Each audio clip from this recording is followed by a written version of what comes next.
दो परिवारों में शादी का रिश्ता जुड़ता है और एक नए रिश्ते की शुरुआत होती है।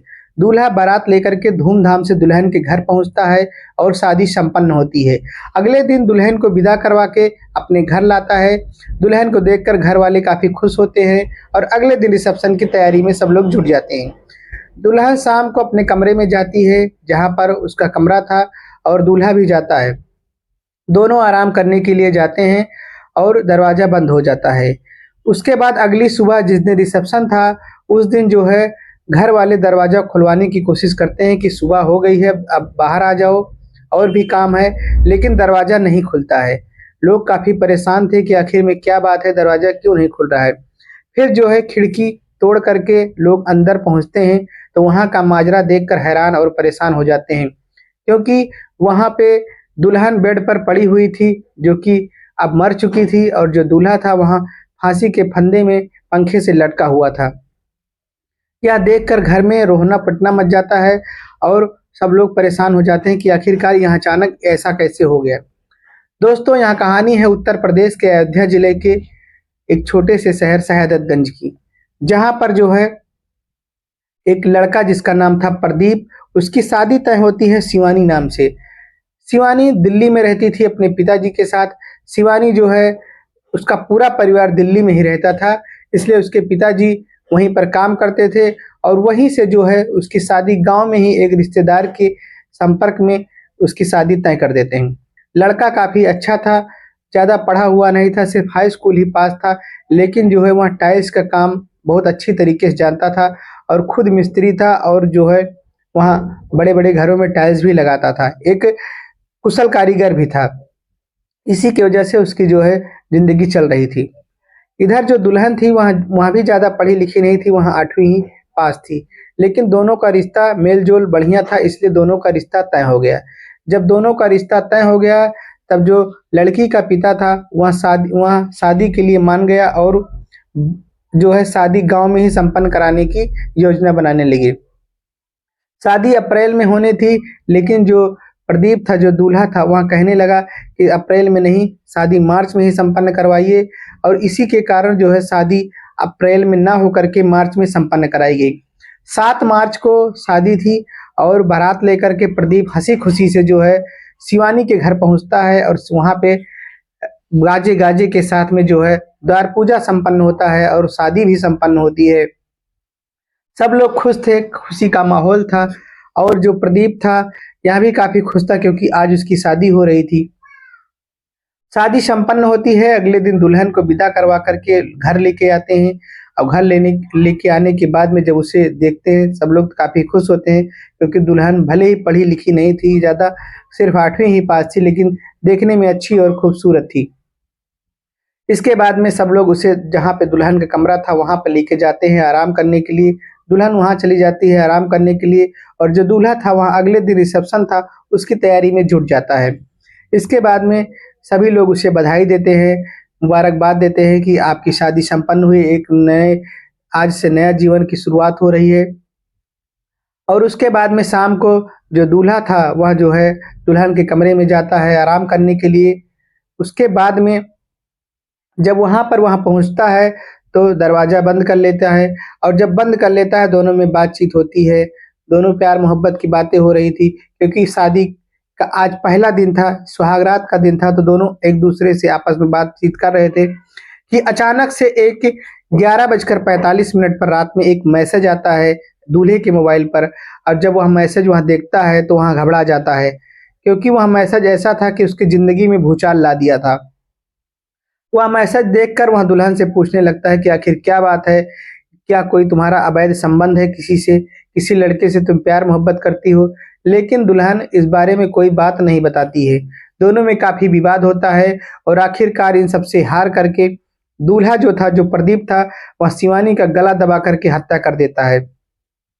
जिस दिन लोग सुहागरात मनाते हैं, उसी दिन जो है प्रदीप अपनी दुल्हन का जो है गला घोंट के हत्या कर देता है।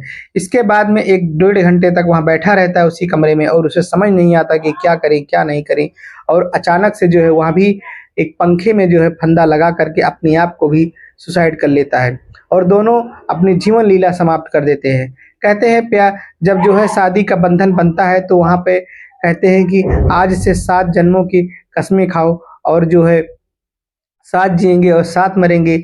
प्रदीप के साथ और शिवानी के साथ भी यही हुआ, साथ जिएंगे और साथ मरेंगे। आखिर में जो है प्रदीप ने शिवानी को मार दिया और उसके बाद में खुद भी जो है सुसाइड कर लिया। उसके बाद में सुबह हो गई, सुबह 6 बजे जो प्रदीप की बहन थी, बड़ी बहन अनीता जिसका नाम था, वह दरवाजे पे जाती है और दरवाज़ा खटखटाती है। जब दरवाज़ा नहीं खुलता है तो वह सोचती है कि ये लोग थके होंगे इसलिए जो है अभी नहीं उठ रहे हैं। तो वह 1 घंटे बाद आती है, 7 बजे आती है और वापस दरवाज़ा खटखटाती है। जब वापस दरवाज़ा खटखटाती है, उसके बाद भी कोई जवाब नहीं आता है, तब वह परेशान हो जाती है कि आखिर क्या बात है, दरवाज़ा नहीं खुल रहा है। वह परिवारजनों को बताती है कि जो है प्रदीप और शिवानी दरवाज़ा नहीं खोल रहे हैं। घर में काफ़ी सारे मेहमान होते हैं, सब इकट्ठा हो जाते हैं और दरवाज़ा खुलवाने की कोशिश करते हैं पर दरवाज़ा नहीं खुलता है। इसके बाद में खिड़की से जाते हैं लोग, देखने की कोशिश करते हैं, लेकिन वहाँ भी खिड़की बंद थी। फिर किसी तरीके से खिड़की को तोड़ करके कुछ लोग उसके अंदर घुसने की कोशिश करते हैं और अंदर प्रवेश भी कर जाते हैं। जब अंदर घुसते हैं तो वहाँ का नज़ारा देखकर हैरान हो जाते हैं और अंदर से दरवाज़ा खोलते हैं। सब लोग जब अंदर घुसते हैं तो देखते हैं कि दुल्हन अपने बेड पर पड़ी हुई है और दूल्हा फांसी के फंदे में लटका हुआ है। यह देखकर लोग हैरान और परेशान हो जाते हैं। घर में रोना पिटना कोहराम मच जाता है क्योंकि कल ही शादी हुई थी और आज दोनों की लाशें सुहागरात वाले कमरे में पड़ी है। यह देखकर सब परेशान हो जाते हैं। परिवार में रोना धोना मच जाता है। इधर खबर जो है लड़की के पिता के पास भी जाती है और उसके जो है मायके में भी जाती है। वहाँ भी सब रोना धोना पड़ जाता है। सभी लोग वहाँ से यहाँ आ जाते हैं। पुलिस को भी सूचना दी जाती है। पुलिस आकर के लाश को लेके जाती है दोनों को पोस्टमार्टम के लिए। और उसके बाद में जो उसकी बड़ी बहन थी अनीता, जो जो प्रदीप की बहन थी अनीता, वह जो है कहती है कि मेरा जो भाई था प्रदीप, यह बहुत खुश था और 6 महीने से शादी की तैयारी कर रहा था और यह बहुत ही सीधा लड़का था, किसी बात विवाद में पड़ता भी नहीं था। आखिर क्या बात है कि इसने जो है ऐसा कर दिया। पुलिस के मुताबिक जो है 11:45 पर कोई एक मैसेज आया अननोन नंबर से और उसी के बाद से यह मातम शुरू हो गया है। फिलहाल पुलिस अभी जांच में जुटी है, नतीजे पर अभी ठोस नहीं पहुंच पाई है कि आखिर में क्या वजह थी कि जिसकी वजह से दूल्हा प्रदीप ने जो है दुल्हन की गला घोटकर हत्या कर दी और खुद जो है फांसी के फंदे पर झूल गया। अभी इसकी पुष्टि नहीं हो पाई है। जो अनीता थी वह बताती है कि जो है प्रदीप जो है वह 2 भाई था और 3 बहन। सबसे छोटा था, माँ जो है बीमार रहती थी और जो है पिताजी की एक्सीडेंट में दुर्घटना हो गई थी। जो बड़े भाई थे जिनका नाम था रोशन, वह जो है सभी को पाल पोस कर बड़ा किए थे और सभी की जिम्मेदारियां उन पर थी। वही जो है घर को देखते थे और उन्होंने ही जो है प्रदीप का रिश्ता तय किया था क्योंकि घर में बड़े बेटे होने के नाते सारी जिम्मेदारियां उनके ऊपर थी। इसके बाद में पुलिस जो है शव को ले जाती है पोस्टमार्टम के लिए। वहाँ पे पोस्टमार्टम होता है। पोस्टमार्टम होने के बाद में जो है शव को दोनों को एक ही चिता पर लिटाकर अग्नि मुक्ति दी जाती है और दोनों को एक साथ ही जो है इस दुनिया से विदा कर दिया जाता है।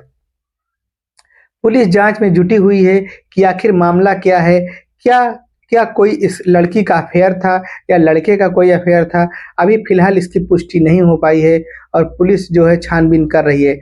लेकिन पुलिस का कहना है कि जब 11:45 पर रात में मैसेज आया था तो उसी रात मैसेज आने के बाद ही यह सारा कांड शुरू हो गया था।